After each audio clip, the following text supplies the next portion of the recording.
Hi everyone and welcome to episode 2 of Lager Than Life. I'm Sarav. I'm Rory. And we are here back at it again, just your two favourite beer drinkers, having a beer and just catching up really on the week's events. If you like this, if you like last week's episode and you're back again, thank you. Thank you very much. We appreciate all the support we've had this week. Absolutely. But yeah, we're hopefully going to have a great episode 2. Absolutely. If you like what like our, conversations we have, hopefully tune in for episode 3, but you can follow us on Instagram, follow us on TikTok at lagerthanlife_LTL. But yeah, we're excited. I think we're going to have a good episode. Yeah, absolutely. As Rory was saying, we're on all platforms, Spotify, Apple Music, YouTube, Instagram, TikTok. Please go find us. Please leave us a positive rating. It really does help and, we really appreciate it. If you are joining us for the first time, well, then welcome. We're happy to have you and just enjoy and tune into our incessant ramblings. We don't bite, don't discriminate. And so let's get into it, Rory. Let's get into it. What have we got this week? So this week, for our beer of the week, we've got a Hazy IPA. Hazy IPA. Now this one I've actually had in a pub once. So it's from the New Belgium Brewery. It looks really cool. And a little beer fact of the week, Sarav.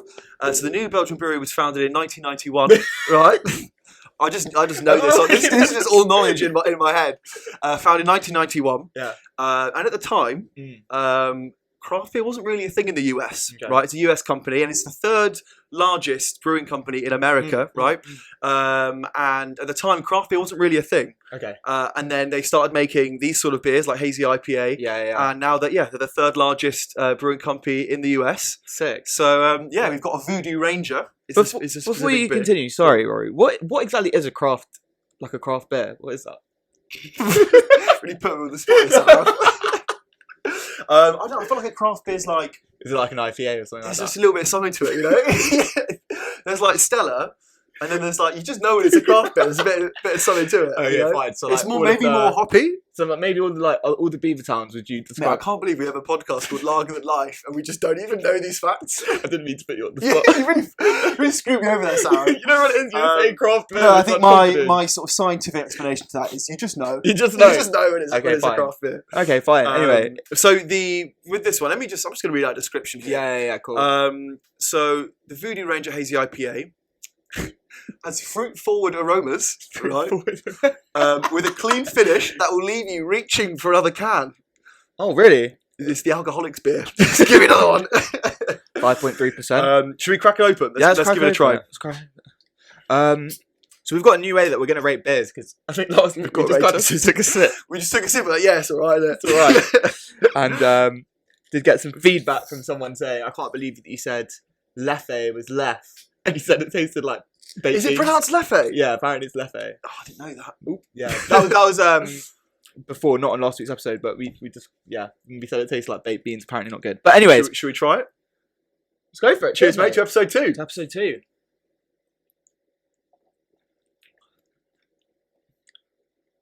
I like it. I really like it. It's good. And then is it crispy? It's quite crispy. It's quite crispy. Yeah. But it's not like, it's not like... It's not the most crisp. It's not the most crispy. It's not like a knacker. And then is it in a jar? Well, it's in a can, so it fails that criteria. Would you say this is more or less jar-like than a bottle?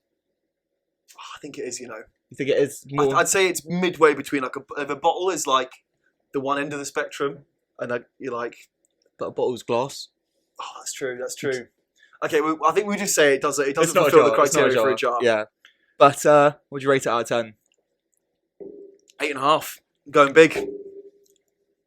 So last week we rated, I forgot which beer we had last week, but rated it 6. I would have to drop that rating down to a 5. On reflection, actually that beer was shit. Yeah. No, 5, come on. 5 is average. It was alright, yeah. But you're saying 8.5. I get that. That's the point I get at Ballon Bowls Club. Shout out Ballon Bowls Club, by the way. Great pub. You'd get that over a neck oil? I think I would as well. Oh, I don't know, actually. No, neck oil's the 10. Do you think? Yeah, neck oil's that's to me is an 8.5. I'm going to give this an 8.5 as well. I'm actually going to agree with you there. We're agreed. All right, so our episode 2 beer of the week. Yeah. Voodoo Ranger. It's really, an 8.5. really, really recommend it. Hazy IPA, Voodoo Ranger. Go get yourself a can. It's nice. But yeah, so Rory, how's your week? It's been good. It's been a good week. obviously we launched the pod and that was all exciting. But Oh. outside of that, Mm. I did my first half marathon. Hey, congratulations! Yeah, That's thank honestly you. incredible. Yeah. Let me shake Thank you your very hand much, for that. mate. Yeah, first one. So it was on Sunday. It was in Richmond Park. Mm. Woke up that morning at it was like 7 o'clock, mate. -4 degrees, right? Do you know how horrible it is to wake up on a Sunday that early? That I literally woke up shivering, and my room gets so cold. I can literally see when you see the breath and stuff like that, mate. Like we've got terribly insulated house. So yeah, went to Richmond. I was doing it with a girlfriend and Millie as well, and it was great. Like, do you know what? I was a bit nervous beforehand. I've not ran that far before, but I got some good advice off a mate, and he was basically just saying, what you want to do when you start off, and you want to just find someone who's got a slightly faster pace than you'd usually run, and just follow them the whole time. Okay. And just stick with them. Yeah. So I was like, I'm going to do that, right? So I started running. I got a bit excited. I was zipping through everyone. And there's a guy in green. I'm like, I'm just going to follow this guy. Okay, fine. You found your mate. I was like, I can keep up this pace, right? Yeah. 5 kilometers in, I couldn't keep up. I was like, mate, this guy's too quick. So I was like, okay, right, I need to find a new person. So then there was this this girl in pink, right, she was running pretty quick. So I was like, do you know what? I'll follow her. Okay. Followed her, mate. Got to 16k. But at this point, my knees were sore, my calves were killing me, and I was like, I'm gonna have to let her go. Fine. And then managed to get it. But then I'm sort of on my earphones. It was telling me the pace I was running at. I'm actually running a lot quicker than I usually would. I managed to finish with 1 hour and 38 minutes, which I'm really chuffed with. Impressive. So my aim was 1 hour 45.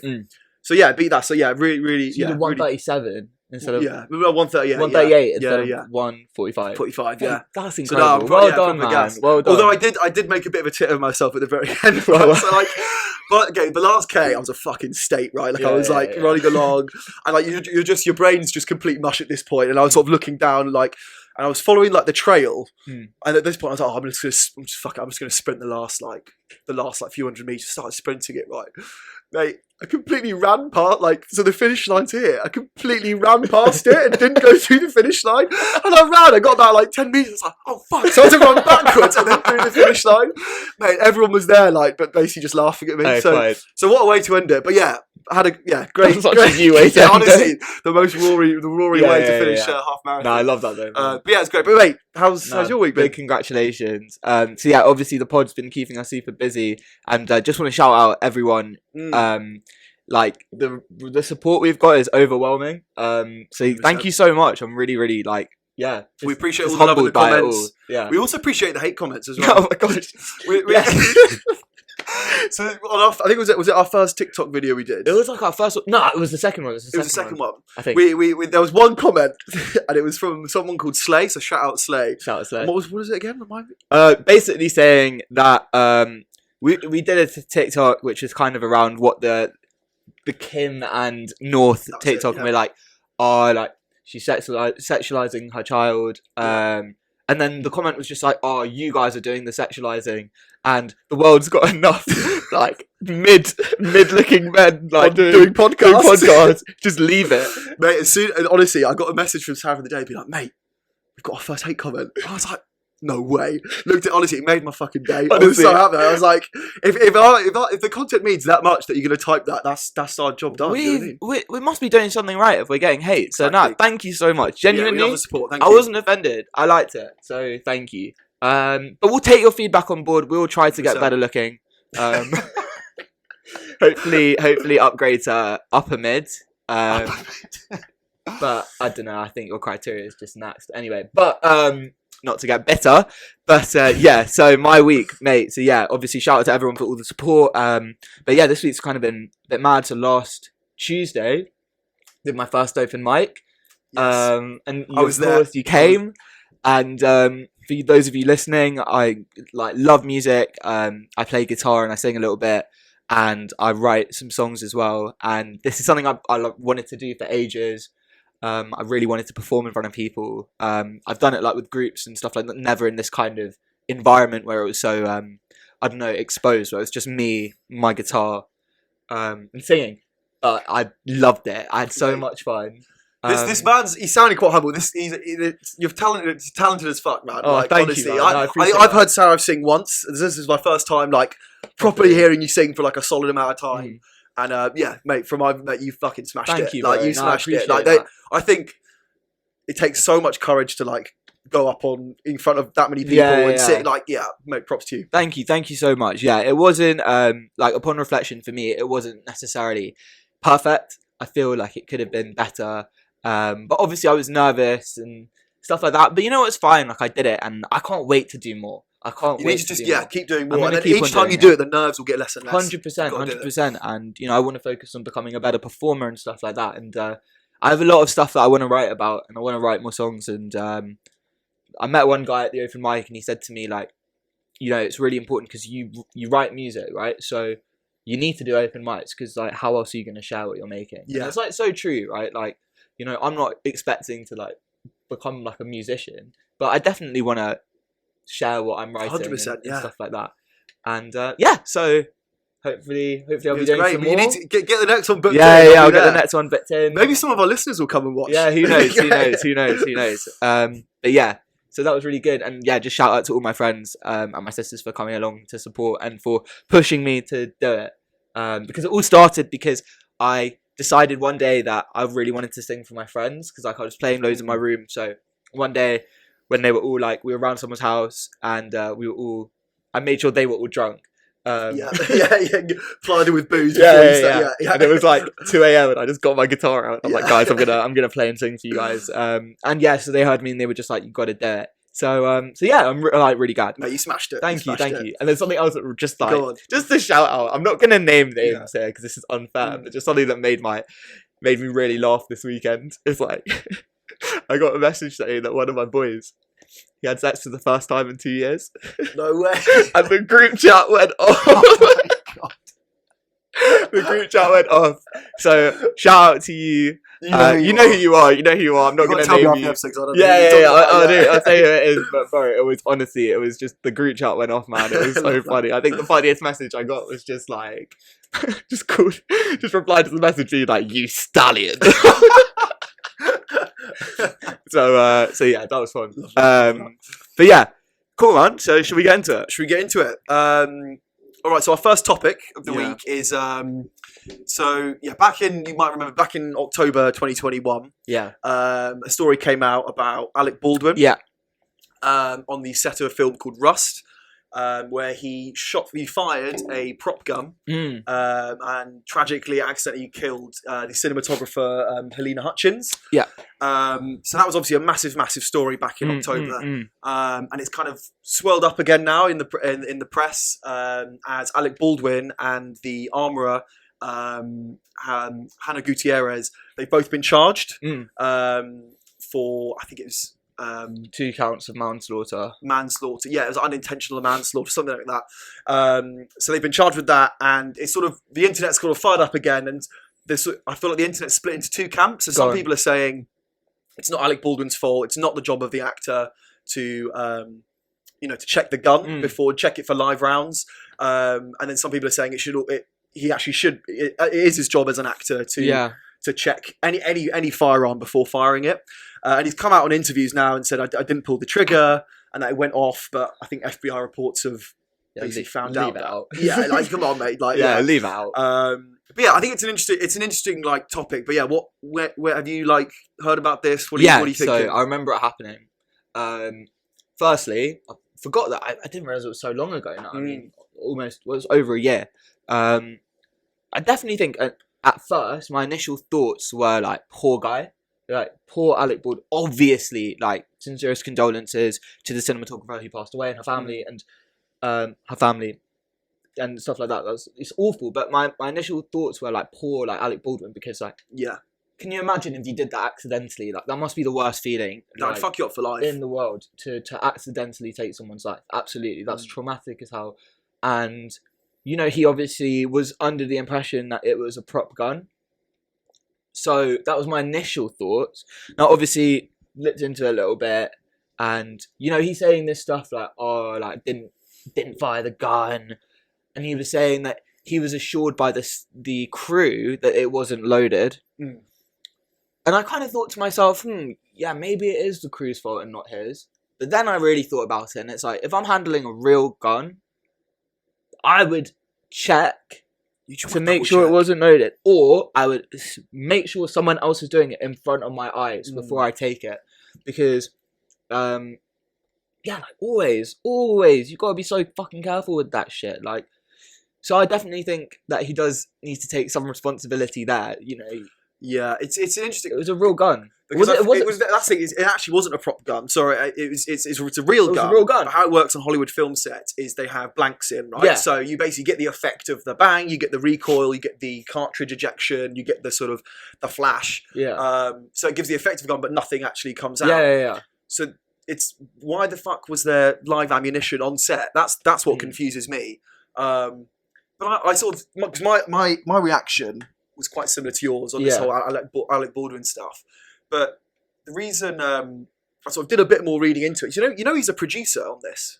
I didn't. He's an executive producer, right? Okay, fine. So the reason, so that Hannah Gutierrez, after doing some digging, she is the daughter of a very famous armourer in Hollywood. Okay. And literally on the morning where the tragic incident happened, loads of the crew walked off because of unsafe conditions. Oh wow, interesting. Unsafe conditions. Yeah. And that forced them to get a more unexperienced armourer, right, to come in, right, and this is probably where the situation's happened, right. So then you think, okay, it's the armourer's fault, right? She didn't do her job properly, hence this has happened, right? But if you think about it, what is the producer's job? Nah, Alec Baldwin's an executive producer on this film. The job as a producer is to ensure the set is safe. Yeah. Ensure that the right people are employed in the right positions. Yeah. And if on the day of that tragic incident, people were walking off set because of dangerous conditions, I don't think all of the blame lies on Alec Baldwin, but as producer, I think definitely some of the blame lies with him. I didn't know that. Yeah. That's crazy. Was he the only producer? No, so you usually have a lot more. You have a few producers on a film, and some, admittedly, some are a little bit more take a back seat, and then some are a lot more involved and on set every day. But I think if he's an actor and he's also a producer, he's got to be pretty involved in the film and making some pretty high level decisions. No, absolutely. But then I think that given what you've just told me about how people were walking off set, it wasn't safe. Then surely other producers should have been in the crossfire, pardon the pun. Yeah. Oh, Jesus Christ.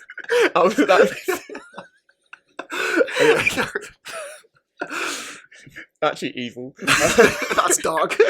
No, but yeah, surely other producers should be getting the blame as well. It shouldn't just be him. I think just because of the fact that he was handling the weapon, that's where it all comes down to. Yeah, but that's exactly. But then you think, okay, let's say Alec Baldwin wasn't a producer. Yeah. I think he's literally not to blame whatsoever. Really? Because I'll tell you why. Because reason number one, there should be no live ammunition on a set. Full stop. Yeah, agree. There's no reason for there to be one. So why would he check for live ammunition? I agree with you. Number two, it's not his job. You're an actor, you're trying to get in the zone. It's not your job to check the gun for. There's going to be things in there, but it's not your job to check and double check it's a blank and not a live round. Yeah. Okay, fine. Yeah, and that's someone else's job. That's not the job of the actor. But you're saying it's because he's a producer that he's getting the blame. It's because he's a. I think that's why he's been charged. Do you think that's why he's been charged? I think 100%. I think if he was just an actor, I don't think he'd be charged. Well, no, but I'm trying to think about there's other instances where you could be charged for involuntary manslaughter as well. Isn't that involuntary manslaughter literally means you had no intent to hurt someone involuntary manslaughter, to my understanding, is that you have no means to kill someone or hurt anyone, but your actions lead to their death. So I still think that even if you get charged with involuntary manslaughter, that doesn't necessarily mean you're going to get a penalty of prison or something like that. So he might get. Because I think legally, then by firing the weapon and being the reason that, not the sole reason, but still firing it, and his action of pulling the trigger resulting in her death. Obviously, I don't know about the law, but I think that means that he technically is liable for a charge of involuntary manslaughter. I'm very interested to see what happens, but yeah, to be honest, I do feel really bad for him. Fine, and I know I've just said he has some responsibility to it, but I think ultimately the whole thing's a horrible, tragic accident. No, for sure. But for me, I think, and I don't know if you've heard anything, but I just want to know why was there a live Why round? was what? That's what happened? because I did a bit of research before this and like I just had no one's explained to me why is there a live round on set, and I think if they can investigate this more and get to the root of why there was a live round on set and that got mixed up with blanks, then I think they need to be fully held account. Really? 100%. Okay. So, a couple of things that I have to say in response to that. Go on. I agree with the whole live ammunition thing. I can imagine that someone did it to be like, so you feel like the real effects of a gun, you get more into the zone, blah, blah, blah. Do you know what I mean? Like, as a process of method acting, to put a live ammunition, as in, like, or have it on set, maybe. You're right, actually. Why was it there? No, I'm not trying to justify because if you think about it, a blank gives you the same effect as a gun. No, you're right. It gives you the bang. It gives you sort of feel like you're shooting. No, you're a right. gun. There shouldn't have been It's live just ammunition. it doesn't have that projectile. Yeah. So yeah, I just want to know. I think maybe it was like they were doing target practice or something, just to make it more realistic. Yeah, maybe that. Maybe that. Maybe that. And do you know what? To get used to like recoil and stuff. And yeah, exactly that kind of thing. Maybe it was that. Do you know what is fucked though? Go on. You know it's resuming I was filming next year. You're about to say, yeah. I was literally about to say it's still shooting. So do you think this after an accident like this? Do you think a film production should be completely shut? I just feel like, is it not in bad taste to continue filming this? Like, and he's still in it. He's still starring in it, despite the fact that he's been charged, regardless of what his penalty might be. They've gone back to filming. For me, surely that's traumatizing for him to want to even continue with the film. I wouldn't want to do it. That shows a lack of remorse to me. I think so, yeah. It's like almost like, we put this much money into it, we may as well finish it. But like, if tomorrow this Rust came out, and you went to the cinema, I'd feel uncomfortable and you're watching Alec Baldwin prance around in a cowboy hat shooting his gun. Yeah. All I'm going to think about is the death of that poor cinematographer, for sure. Helena.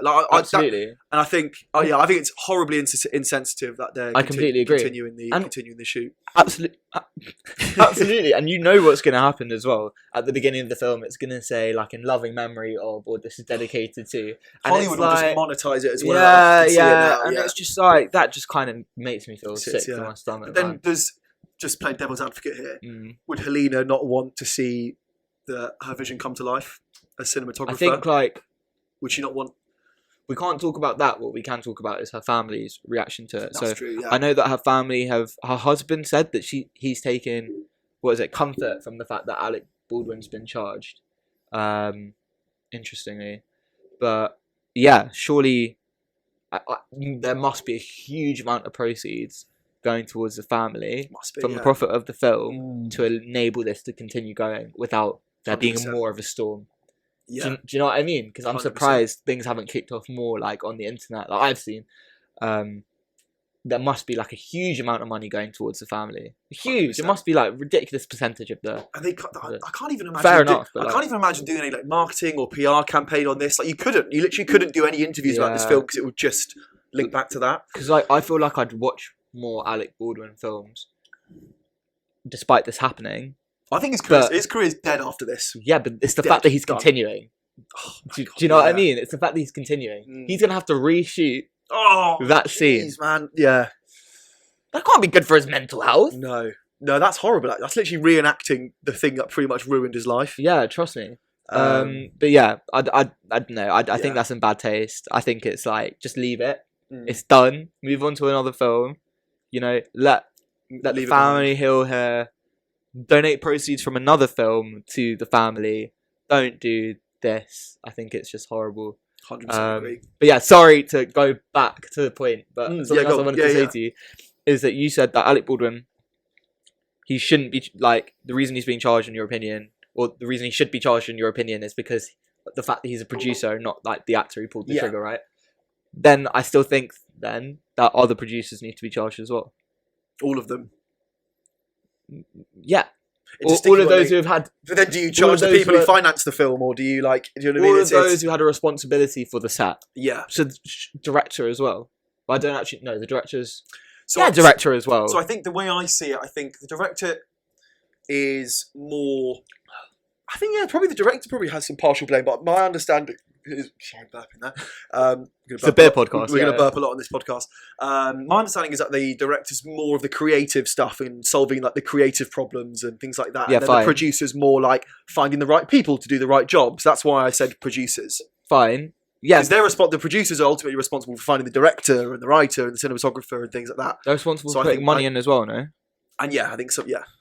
Yeah. But it's an interesting one. I think everyone who's got responsibility for the set, and specifically that kind of department, needs to have a charge. If Alec Baldwin's getting a charge, by your logic of the fact that he's a producer, that's Yeah. what I'm saying. 100%. So, yeah, but I also think that he should be charged for involuntary manslaughter for pulling the trigger, because I think that's just part of legal process. Yeah. But No, I hey, fully agree. I'm no expert.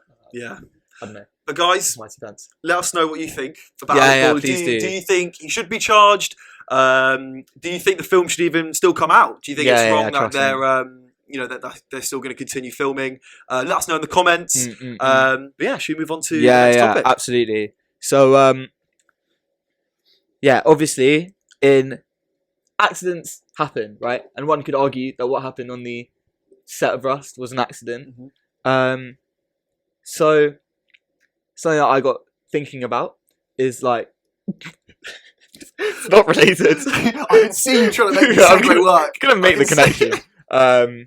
Is like, okay, so with accidents, let me just get into it. Okay, what was it you were telling me about that Scotland's basically doing self-driving? Sorry, I could just see you trying to In my head, segue. in my head, I could see And it. I could see you. It was going on, and you were like, "Yeah, this isn't working." It's not a nice connection. It was going to be a bumpy ride, basically. It wasn't going to be a smooth.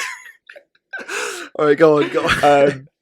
You were telling me about this. Apparently, they're doing self-driving buses in Scotland. Let's just cut to the chase. Cut to the Yeah, chase. they're doing self-driving buses in Scotland. What do you think? It was the first ever self-driving bus ride in Scotland. in the mate, UK. in the UK, Okay, yeah. Mate, this shit excites me.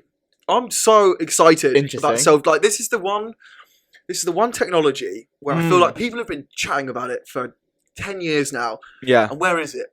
Where's my self-driving Uber? Why do I have to, every time I book an Uber, why do I have to wait 15 minutes for connected to I want a self-driving car to take me everywhere. Like, I don't want to sit there in a cab while having to make conversation with a taxi driver.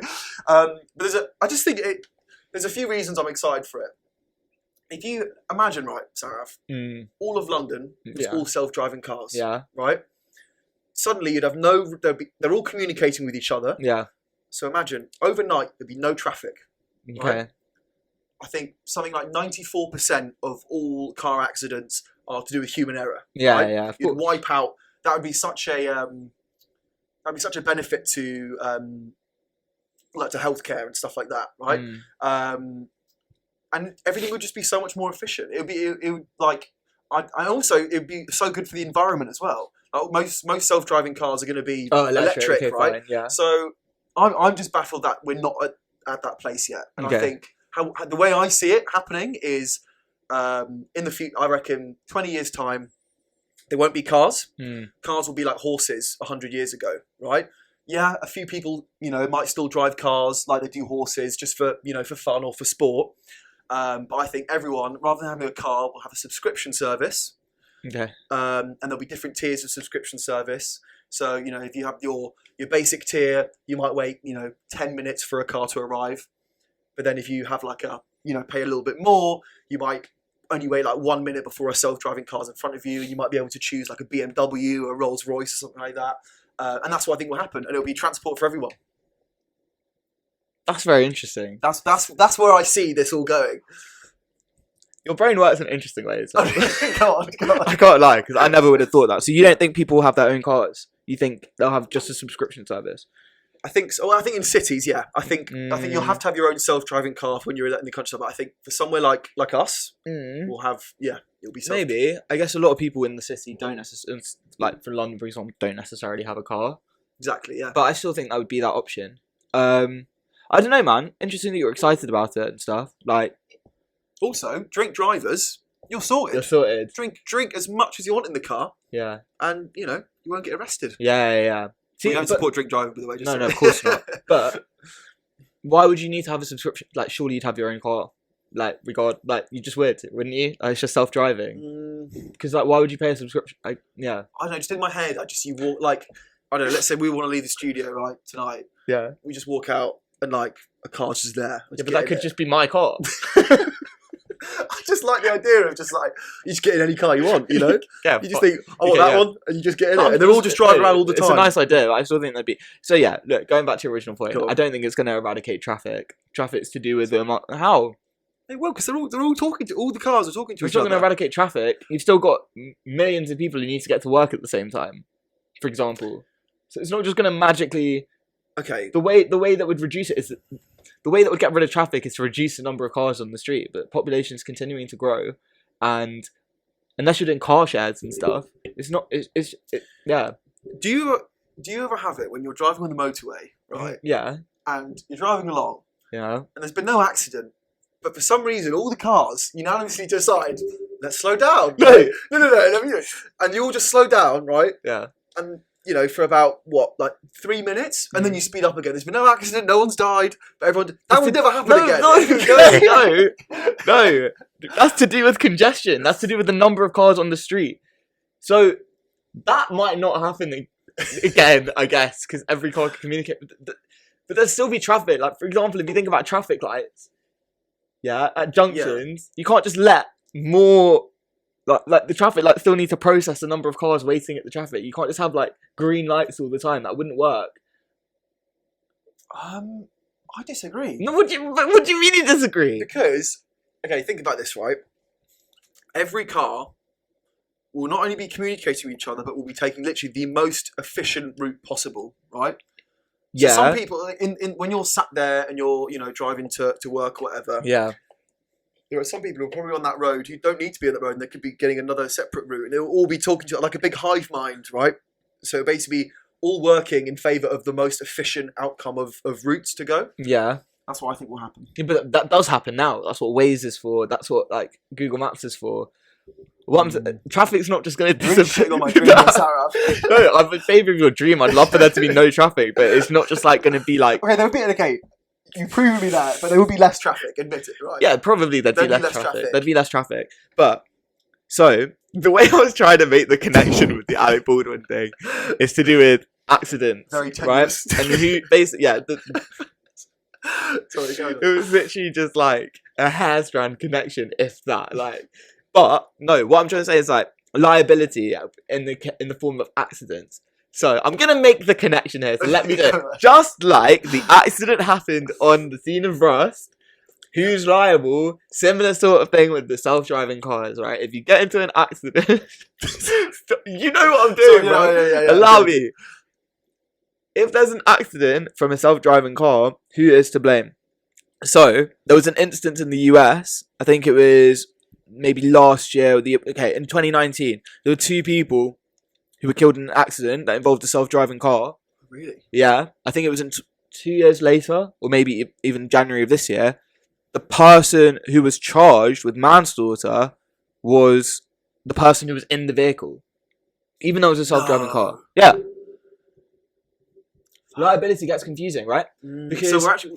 Okay, carry on. well, no. So cars all communicating with each other. Yeah, cool. So if you're saying it's all human error, then the way I see it is there's a couple of things that could go wrong, right? Human error, let's say, is eradicated. There's a couple of things that could go wrong. Number one, network goes down. Cars can't communicate with each other anymore. So even though they've got like the spatial awareness and stuff like that, which would hopefully mitigate a lot, I think it could cause like a whole hubbub, basically. Yeah. The other thing is basically that cars just fail and technology fails, which happens like fairly often. Yeah. Where cars just fail. I mean, if you look at your cars at the moment, like lights come on like on your dashboard to say something's wrong. So who's going to be to blame? It gets a bit complicated because it's like if a car's been MOT'd when it's supposed to, the car's been checked out when it's supposed to, tire pressure's all okay, all of that, then who's to blame? Is it the manufacturer? Is it the person who last did the MOT because they didn't refresh it? Is it the owner of the vehicle because they didn't MOT the car when they were supposed to? Whatever else, like other checks are needed. Gets a bit complicated. That's really interesting. And it gets very hard to kind of find out that stuff because what if you're in instances where, crashes are really bad and the car blows up, you literally cannot get to the bottom of it. And I think that could potentially cause some issues.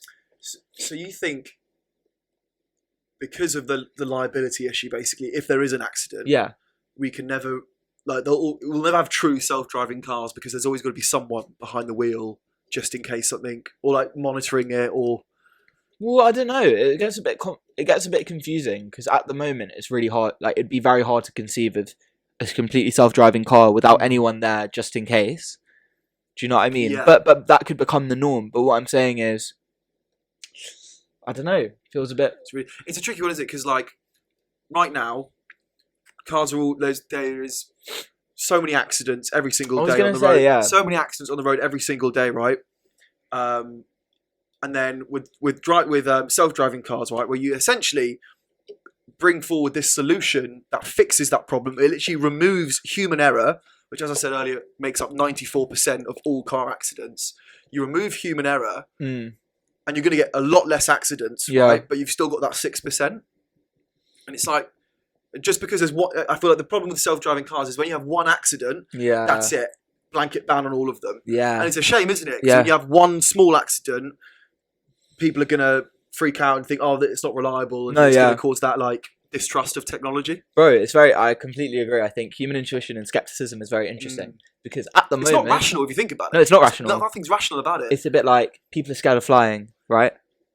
But how do they get to the airport in a taxi? Driving is more dangerous than flying. Way more statistically, dangerous. right? Yeah. Crazy. Crazy to think that. But it's true. I once said that someone was like, oh, I'm really nervous for the fly, like I just get really scared. Or someone at work was like, I just get really scared of like flying and stuff. I was like, well, you know, statistically, it's more likely you'll die on the way to the airport than on the plane. She was like, that's not helping. Yeah, I trust. felt really bad. You know, like, that's not the way to come. You're such an arsehole. Just completely no social cues whatsoever. No. But no. It's true, though. So, very interesting. Because something in your head tells you that flying is more dangerous. It feels more... Intrinsically, it feels more... Yeah. I'm on beer number 2, by the way. Cheers. Cheers. We'll cheers to the second. Yeah. Beer number 2. Simultaneous. Right. Beer number 2, episode 2. Or you'll have to keep up the number of beers per episode. That was episode 3, we have 3 beers. Yeah. Episode 4, we have 4 beers. By episode 50, we're just dead. I'm going to need a self-driving car to get here, bro. I can't drive. I can't drive home. Episode 50, we'll have self-driving cars to take us home. I hope so. And you're going to need one. Okay, so right now, Sarav, self-driving car says, you know what, I'll take you home. Pops outside. It says it's going to drive us both home. Would you get in it? Yeah. Would you? Yeah, I would as Bro, well. I'd be so excited. I'm not a clout chaser, man. Do it for the clout. Yeah. What is it like? Because it'd be cool. No, but what I was saying was like, it's so mad how, in our head that feels more dangerous, right? Even though it's not. And in our head, flying feels more dangerous, even though it's not statistically. Why do you think that is? Do you think it's just like intrinsic belief? Do you think it's like the fact that... Can I tell you what it is? Go on. I think it's humans' innate need for control. Okay. Because when you're in a car, you can see the driver. They're like or you're driving yourself, right? And then, but if you compare that to a plane, dude, like how the fuck do planes work? Like you just get on them, and then like you just in this metal can that floats through the air for a little bit, and then you suddenly are in Egypt. Like it's mad, right? You can't see the. No. Yeah, I agree. They're all like pilots sleep. Like it's all autopilot. Yeah, it's all autopilot. It's basically like a self-driving flying car. They've already cracked it. Right. Yeah. And then obviously self-driving cars. You're there. You're not in control. There's something like that doesn't quite sit right. You. No, I completely agree with you. It's to do with like the human need for control, human trust, and just human abilities, and not. It's just crazy. But I don't know, man. Maybe it'd be interesting to see. I think self-driving buses could be a thing. It's a bit like the DLR. Have you ever taken the DLR? Yeah. I mean, there's no drivers. There's no drivers. Yeah, that's true. Do you know what? We're talking about planes. That's all basically self-driving, like basically self-flying planes, and there's a whole network of them. They all kind of but there's still people in air traffic control. There's still pilots. There's still someone to manually override it. I don't know if I'd go on a plane that had no pilot in it. Do you know what I mean? Yeah, that's true. I still feel like there's potentially conditions that humans couldn't plan out to program in technology. Why are pilots there? If anything goes wrong, if anything's tricky, why? Because you're there, yeah.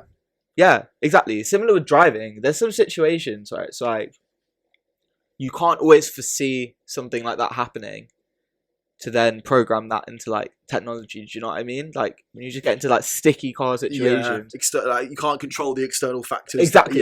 It's like when you learn how to drive, you learn how to operate your car and you learn how to deal with basic traffic. You don't deal with the situation. Like you don't learn how to deal with every situation.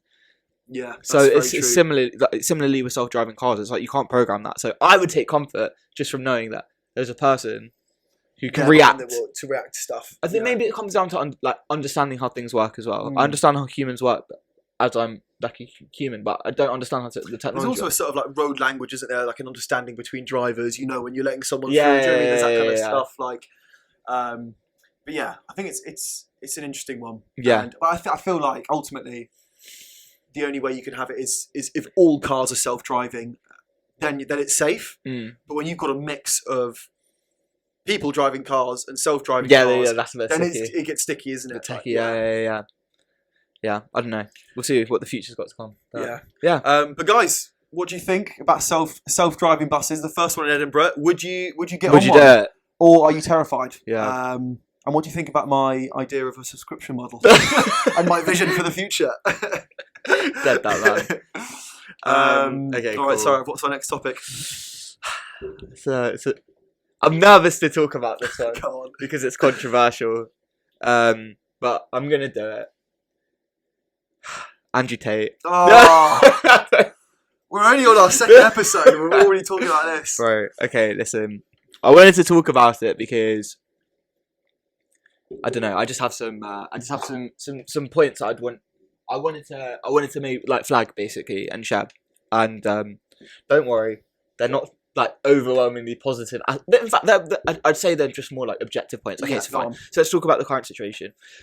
Andrew Tate, as most people know, former kickboxing champion, became really big on TikTok, kind of mainly over 2022, I believe it was. That like this last year. Yeah, Oh, yeah. That like basically just early came up on 2022. every basically guys like from a young age range up to like maybe I don't know 30, whatever, I don't know, but mainly focused on men making male content, which is super misogynistic, very like old-fashioned views, a lot of that stuff, and a lot about making money as well and showing off his Bugatti and all of that stuff basically. And It's of just course, like not drinking stock water. I don't like the colour of your Bugatti. What colour's your Bugatti? Anyways, yeah. Nice So impression. thank you. No, but yeah. So obviously, this guy first started coming up into my feed. I don't know. I was definitely like, this guy's just a clown. He's an idiot. Ridiculous. Then I was like, okay, fine. This guy's obviously smart, but he just says super misogynistic stuff.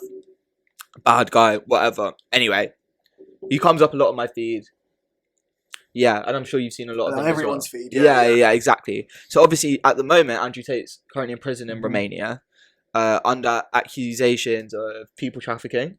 Yeah, wouldn't be surprised if he did it, because one of the ways in which he said he made his millions was by basically starting a cam girl website, and he was. It sounds basically like a pimp arrangement, basically. Yeah, I wasn't surprised when I heard the news of what he was charged for. Wasn't surprised, not surprised if it's true. He's also been accused of rape and sexual assault. Wouldn't be surprised if that is true as well. Very like. I believe he was kicked out off Big Brother because I think didn't footage come out of him like.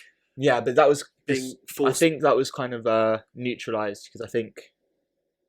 Did the woman come out? I think she said it was consensual. Yeah, okay. So it's other accusations again, but as I'm saying, still not surprised. Not surprised. Yeah. You know the way he's spoken about women in his TikToks and stuff. So if that's true, fair.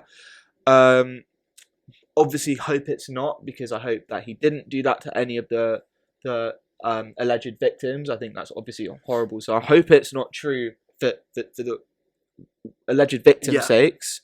But. Basically, I don't know. I'm just interested at the moment. So he's got this friendship with Aiden Ross. So Aiden Ross is a streamer. He became famous, I guess, in the last kind of 3-4 years. He's got a YouTube channel. I feel like you've got quite big. Yeah, exactly. Mainly for his Twitch. I think he's got like 7 million streamers on Twitch or something crazy like that. And so firstly, look, I've got to be honest. My opinion of Andrew Tate changed when he became friends with Aiden Ross. Right. Because... In a good way or bad way? I don't want to say a good way. Okay. It just changed. Changed. I think beforehand I saw like Andrew Tate is just like this like militant guy who's just like dickhead basically. Yeah. So maybe someone with a softer side. Because I was like Aiden Ross literally is everything that Andrew Tate is against. They're like, is he like the antithesis of Andrew Exactly. Tate? Yeah. Aiden Ross is out of shape, you know, or was. He's on some fitness journey now. You know, out of shape. Just he's not the most masculine guy like, ever. He's not not super like masculine, not like alpha as Yeah. he would be described. And like he dated someone who had like an OnlyFans, which is like I believe Andrew Tate's really like against and stuff. Yeah, so I was kind of just like, so maybe this guy is kind of like, and like Tate is kind of like, I don't know, like a nice guy. Like he's got a showed his human side. He showed a human side. He's got a softer side. He became friends with with Aiden Ross, and because you know, Aiden Ross just isn't on the same mental grind as like Tate is. So they became friends, and it was quite like sweet to see. In a weird way, it was like kind of like almost like a father-son relationship. It was quite wholesome. Like, it was quite I'm not wholesome. a massive biggest fan of Andrew, but like it was wholesome to see when you saw exactly. circulating around. And similarly, that's the thing. I think like having not been a big like necessarily the biggest fan of Tate, and then to see that you're kind of just like, oh, like that's quite He's not just like he's not just an arsehole, and he's just like super just like you know on his job, but. Yeah, so obviously there's clips of them together. They seem to have a strong relationship and all this stuff. So, basically, Andrew Tate has now been told that he can get 5 visitors to where he's being held in jail. And he's invited 4 family members, and one of them was Aiden Ross. No way. Yeah, which is crazy, right? That's mad. So at first I was like, wow, his friendship with Aiden Ross must be like really special for him to invite him. I'm such a fucking idiot, because obviously that's not why. Obviously, he's invited Aiden Ross so he can try and like plead his like innocence. Aiden Ross, who's like super he's quite a popular guy. Like even though I think he's a bit of a melt, I fucking find him really jokes. He seems like quite a nice guy. So obviously Aiden Ross is gonna come back from Romania, preach about Andrew Tate, basically be like, oh, he's innocent, Matrix is out to get him, whatever. And yeah, so all of it weird. Where I was going with this in his discussion, I wanted to have right. Because obviously that's just what's going on at the moment. I don't know what you think about that. Basically, wouldn't be surprised if Andrew Tate is guilty. The whole friendship with Aiden Ross, was it all a ploy to maybe just like manipulate him for this very moment? I think it was marketing. Yeah, I wouldn't be surprised. Like it's like Andrew Tate. Say anything about him, but it's an attention whore, right? Yeah. All the Hustlers University thing. It wasn't to like help teach young boys to make money. It was to help him get his face across all of social media. And he did. It's crazy. And it worked, right? Like I think the 2 Tate brothers, they've obviously made their millions, but ultimately they just want to be famous. Yeah. You can see it, right? You watch, there's so many clips of them. It's like them hanging out in their penthouse or fooling around and stuff like that. They've both been on reality TV shows. I think Tristan was on like... Oh, you're right, man. Island show. It's like this. Yeah. I don't know what it is, but yeah. And obviously, Andrew was on Big Brother, and he was on another show as well. From for the last 15 years. You're right. They've been always trying to get famous. Right? So now they've obviously made their money, and now what's the other goal? It's just to become one of the most famous people in the world, right? And they've succeeded. And I think, to be honest, this whole Aiden Ross stuff, I wouldn't even be surprised if it's not even true, and it's literally just like a. It's just another. He's just manipulated. It's basically another way to get Andrew Tate's name circulating the internet again, but not in the negative way that it has been. You're definitely right. Yeah, I've been manipulated. By the Matrix. Yeah. I've clearly been manipulated. I just think it's like. No, you're absolutely right. You're absolutely right, and I think that kind of became apparent just inviting Aiden Ross to prison in Romania. Surely in that time you would just want your close family and friends. Exactly, yeah. Family, met, really. Like, twice.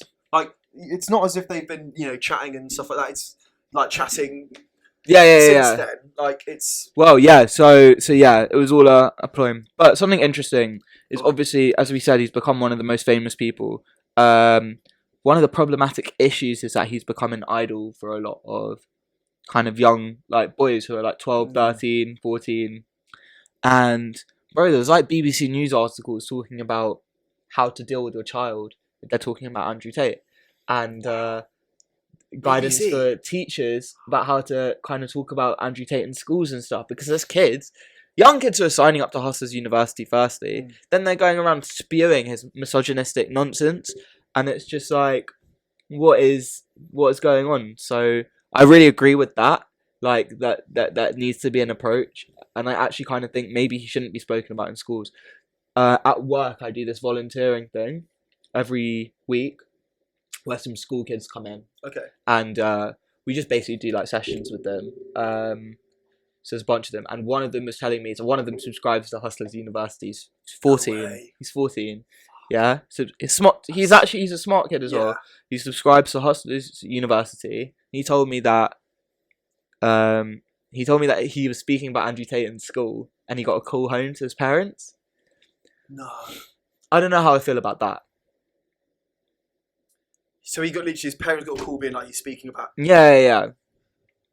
Oh, that's a really. That's kind of anti-free speech in schools, no? Yeah, I was gonna say like it's anti-free speech in schools. Yeah. And having said that, I don't know what he was saying. He could have been spewing some misogynistic stuff, in which case, fully deserves to get a call home because that's not acceptable. I think it probably depends on what like the context was. Yeah, for sure. I think with I think when talking about Andrew Tate, I think it's all like quite dependent on context. Yeah, 100%. In my opinion, I think the reason Andrew Tate, and I've said this to you before, I think the reason he went as viral as he did is when you see a video of Andrew Tate, he's bald with his sunglasses, chomping a big cigar in some podcasts. He's either going to say something that's actually quite motivational, right? Or he's going to say something that's so ridiculous that it's quite funny. Or he's going to say something really, really awful and misogynistic and vile, right? And I think that's what kind of made people watch him, because you go on, you're scrolling on TikTok or whatever, and he comes up and you think, what's he going to say? Like, I either might really massively disagree or I might fully agree with him. And that was the kind of thing that kept people watching. Yeah. So I think it's bad. I think schools shouldn't ban talking about him, but they should just, it just depends. If someone's going around saying the misogynistic things that he is and saying, oh, this is, Yeah. If a kid is talking about Andrew Tate and as a result is being really rude to other females in his class, then yeah, there should be action taken. Do you agree with anything he says? Yeah, I think 100%. Yeah, as in, I think 50% of what he says is awful, and like is this is why it's the sort of things he says which I'm not surprised that he's being charged for. He has been charged for, but I think it's the more motivational stuff that I'm like, oh, okay, do you know what? I can see why that would help. When he says things like, oh, if you're feeling like sad or anxious, like that's a signal for you to take action and get up and do some exercise. Something like that. I think stuff like that's great, and I think for a young sad teenager, that's probably a great thing to hear. But the problem is, I think there's other motivational speakers who can provide that kind of advice. Yeah, but then don't also provide really horrible, toxic advice. Yeah, there's people like David Goggins. And exactly, like that, David Goggins can provide all the motivation you need.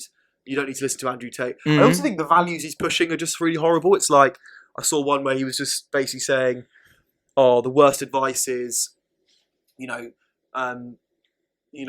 pursue your dreams. You never have to work a day in your life, or like, pursue your passions. And he's like, oh, don't do that. Like, you think the richest man, like his passion was oil. It wasn't. He's just really rich and now he's happy. It's like, I think pushing values like that's not. No, I agree. I completely disagree with that. Like, yeah. He's pushing values like, in order to be happy, you need cars, you need materialistic wealth, you need money, you need multiple female partners. Like, that's not. I don't think that's the sort of values that like a 13-year-old should be hearing. No, I completely agree. I completely agree with you there. But similarly to you, I definitely agree with some of the things he says, kind of about business. He made a really interesting point, which still baffles me, but I just thought it was interesting. He said one of the reasons he lives in Romania was because if you get caught speeding in the UK and you get stopped by a police officer, you can't bribe them, right? You're going to get a ticket. Yeah. But Boris Johnson can have a party during COVID lockdown and not get fined, not get in trouble for it. But in Romania, if you get caught speeding, you can get away with it. And it's like, he kind of said he'd rather live in a world where there's everyone's corrupt than only some people. I disagree with that. I think it's obviously better to live in a world with no corruption. Yeah. But I just thought that's very kind of quite interesting point, actually, to be fair, because we do live in this world where, like, I don't know, the elites of society are able to get away with so much shit and don't have accountability whatsoever. Agree, yeah. I mean, like, all of this Partygate stuff, just ridiculous. I mean, fucking Matt went on I'm a Celebrity. That was what's going on? Yeah. What's going on? He broke Yeah. COVID rules and he cheated on his wife. Like, what? Why? No comeuppance whatsoever. Is that not more of a thing? Like, he's Yeah. still relevant in the press. He did an interview. This is ridiculous. You know what I mean? So why is that 100%. okay? But then, yeah, innocent, people who don't necessarily have that status in society are ridiculed for that kind of thing. No, completely. So I thought that was an interesting point. Yeah. But another thing I just wanted to say is I agree maybe a blanket approach to not allow speaking about him in schools is probably a good thing. I think that is probably a good thing because I think young boys don't have, young kids don't have the ability to decipher good from bad with a person. Yeah. Right? And adults do. Now, I know of quite a few people who have said they just blanket hate Andrew Tate, yeah? And here's what I have to say to them. Go on. Be consistent. Yeah? Right. Be consistent. What do you mean by that? Bro. R. Kelly has 4.5 million listeners on Spotify. 4.5 million listeners. 4.5 million people out there know what he did, right?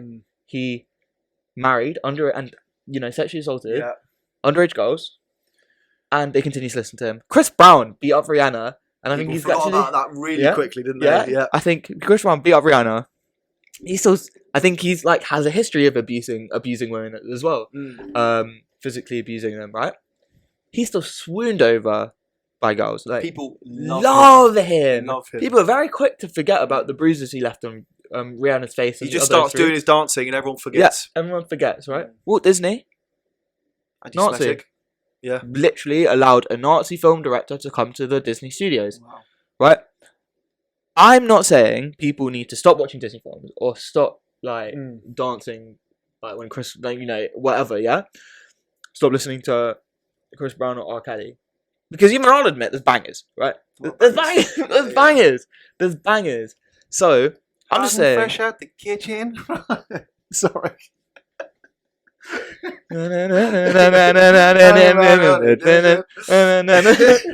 Sorry, carry on. Anyways, yeah.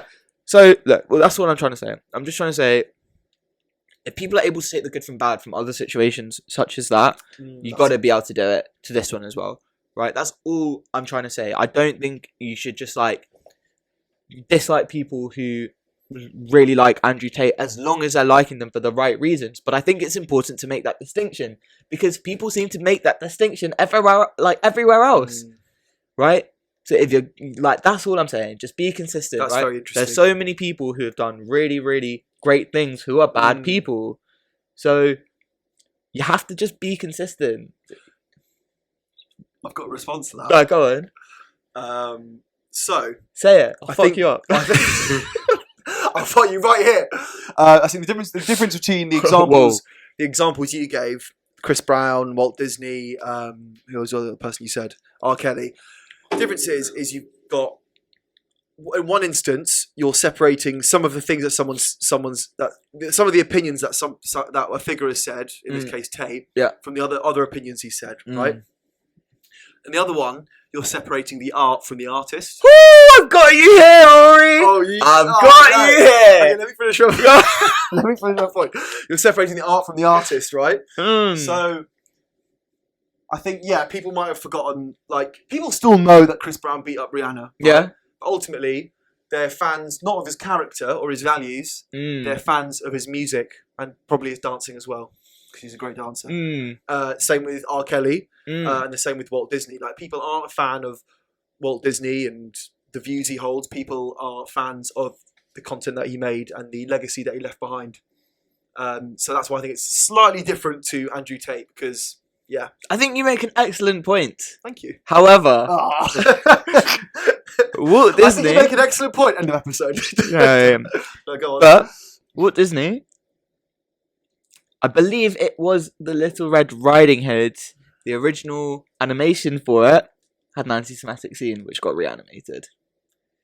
When he portrayed, I believe it was the werewolf to be, and I could be wrong about this, but I believe he portrayed the werewolf in an anti-Semitic way and it had to get reanimated following a review. Really? So, sorry, when was it reanimated? Recently, or was it reanimated? I don't remember. It might have been back a day. Back in the day. Yeah, but still.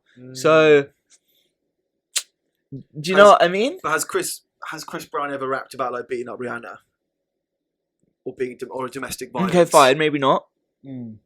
Maybe not. But then It's a you're good point, though, okay, like, fine. But no, but like, you're those values can find okay. themselves. I see what you're saying. You're comparing art. You're saying you can't separate there's a difference between the art and the creator, yeah? But Chris Brown being swooned over, yeah? People like his music. People still want to, like, love Chris Brown and would love for the chance to, like, you know, go on a date with him or whatever. Do you know what I mean? So that's not separating the art from the artist. That is true. Yeah. You've got me there, Sam. Yeah. It's an interesting debate, though. Yeah. It is interesting. But yeah, I get your point. You can't just cherry pick the bits. That's what you want them to be branded for. That's what I wanted to basically get out of this conversation, right? I just wanted to kind of say that I think people just need to be consistent. You know, I'm just saying, like, have listen to what someone has to say when they maybe say that they agree with some of Andrew Tate's views. Like, I'm not a fan. I know you're not a fan. But I'm just saying, there's some things that he said which do resonate with me, definitely. And I don't think that other people you necessarily say that should be ridiculed. But yeah, this whole school thing, I think it's dangerous. I think, like, young kids don't necessarily have that power of reasoning to be able to decipher good from bad. Yeah. And so maybe a blanket approach in schools is probably best. Also, kids are rebellious. Yeah. Teenagers' natural instinct, if they're told not to do something, is to do that thing. So if you say there could be no mention of the words Andrew Tate in the school, they're going to go out of their way to discover it. No, you're but right. If a school has an assembly about it and actually talks to them, you know, as if they're adults and say, right, this is the problematic aspects. These are the, you know, and explain why Andrew Tate is as controversial as he is. I think that's the better approach. Yeah, fair. Cool. Anyways, let us know your thoughts. Drop us a message on Instagram. I'm sure this guy is going to come up in future conversations because he always seems to be doing something. I hope we leave him in 2022. Yeah. I wouldn't be surprised if he ended up, like, Andrew Tate's, like, you know, passed away or something. Or you get that announcement. Or he's running for president. Yeah, so I'm sure he'll come up again. But let us know your thoughts. Send us your opinions. But should we move over to some recommendations? Recommendation? Yeah, let's do it. So I've got a recommendation. Hit me with it. So I've got two recommendations this week. Okay. The first one is the new show on HBO, or if you're in the UK, it's Sky Atlantic. Is The Last of Us. Have you heard about this? I have. I've heard about it from. It's HBO's new big tentpole. No spoilers, please. I won't spoil it, but tentpole TV show, massive budget. Yeah. So back in, like, 2013, when I was a smelly 16-year-old teenager, bought a PS4. Yeah. Right, and I played The Last of Us video game. You're odd. Played The Last of Us video game. Yeah. One of the best games I've ever played in my entire life. Really? And honestly, the reviews across the board at the time, I remember 10 out of 10, 10 out of Wow. 10, 5-star. Like, it's commonly known as one of the best video games of all time. Well, like, right? A good campaign and stuff. So it's just I think what it was known for is it was a very cinematic game. So it was almost like you're playing a movie, basically. Yeah.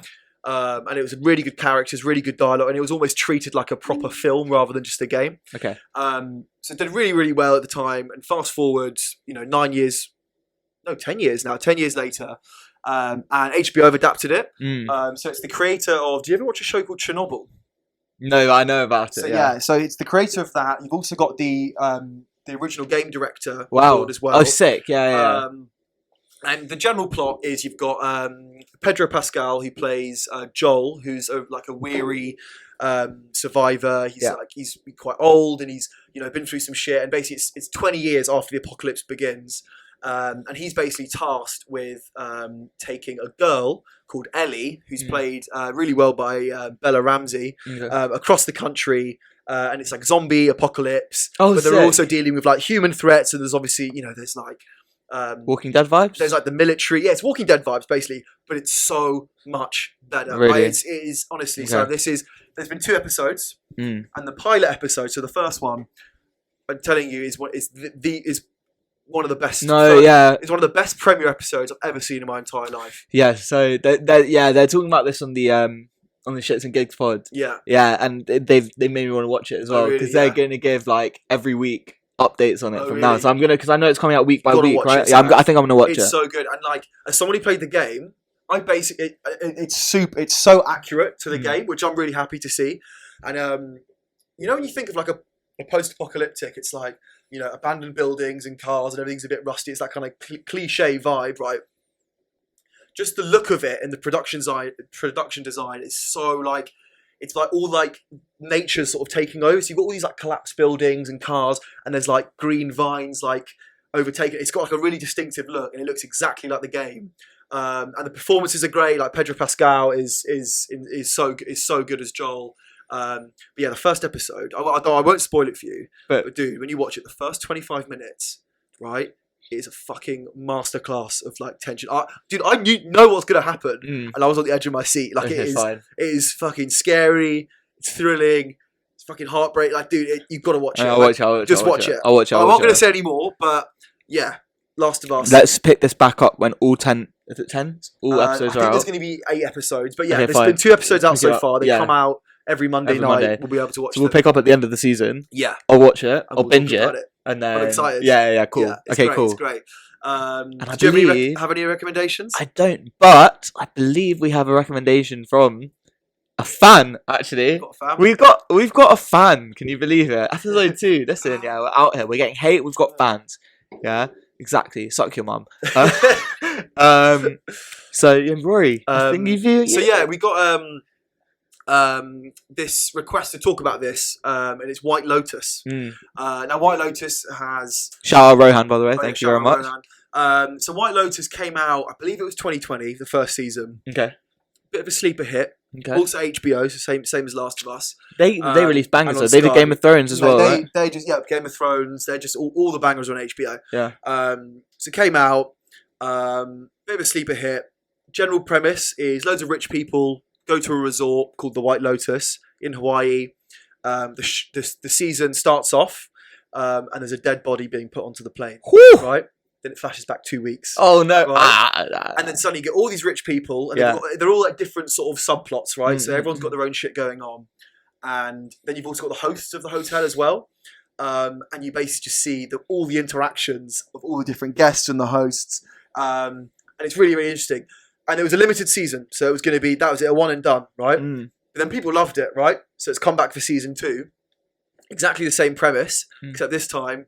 One of the characters, new cast as well, by the way, so it's an anthology. Oh, so wow, each season interesting. Going to be completely new cast of characters, cool, which I like actually. Yeah. So I actually watched season 2 first, then went back to 1. Okay, interesting. And basically it starts off, a character finds a dead body in the ocean. Wow. Then it flashes back. Dude, season 2.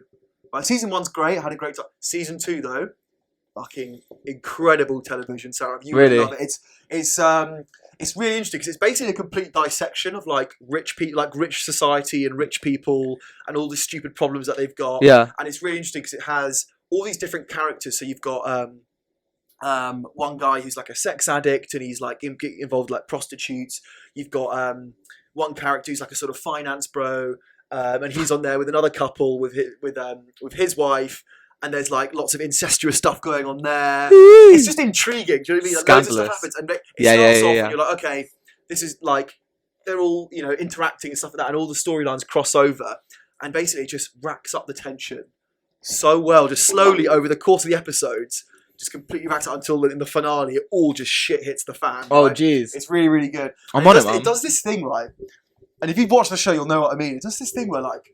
They'll be like sat there, like having breakfast, and you get these shots of like the second season set in Sicily, right? Sick, beautiful. You get these shots of like amazing Sicilian landscape and lovely food, and they're all eating, and they're just like having a conversation, and it just plays this like weird music that just puts you on edge. It's like, like the Squid Game. Like just weird shit. And you're watching it, and they could just be talking about how nice the salmon and scrambled eggs is. And it's like, and you're there like, dude, my heart is racing right now, and it slowly builds it up throughout the whole season, and it's just, mate, it's really interesting. I think you'd love it as well, and it explores like really interesting themes like privilege and like sex and stuff like that, and yeah, it's fucking great. This is heart problems running my family. I don't know if I can. Don't know if I can handle it. Oh, by episode 7, you'll be gone. You will be gone. But yeah, cool. White Lotus is really good. Also, sorry, just one last point. the theme tune for season 2. Yeah. Banger. Sam, it's on my Spotify. I saved it. It's so good. It's honestly, I'm playing it for you after this. It's so fucking good. What's it called for the people? Just type in White Lotus season 2 theme. But Okay, mate, it is a straight. I think it's called Renaissance or something. Oh, But mate, yeah, banger, absolute banger. okay, cool. But yeah, they're my recommendations for the week. Yeah, because I know White Lotus isn't. Rohan was saying that it hasn't popped off in the UK as much as it has in the US. But yeah, I'm gonna watch it. I've heard from a couple different people that it is a series and a half. It's good. So yeah, I'll look into it. But guys, this has been episode 2 of Larger Than Life. Thank you very much if you stuck around this far. Please go ahead and give us a thumbs up on YouTube if you're watching on YouTube. Subscribe. Leave us a good rating on Spotify, Apple Podcasts, wherever you're listening. We're everywhere. Find us on TikTok and Instagram at largerthanlife_LTL. And listen, guys, we're obviously going to find content for you, but if you think of anything that you want us to talk about, any series that you think we should watch, anything, send it through. Send it through. I'm a content whore, so any series recommendations I would love. So yeah, send them through. Cool. Say no more. Thank you very much, guys. See you Take on the next care. one. Cheers.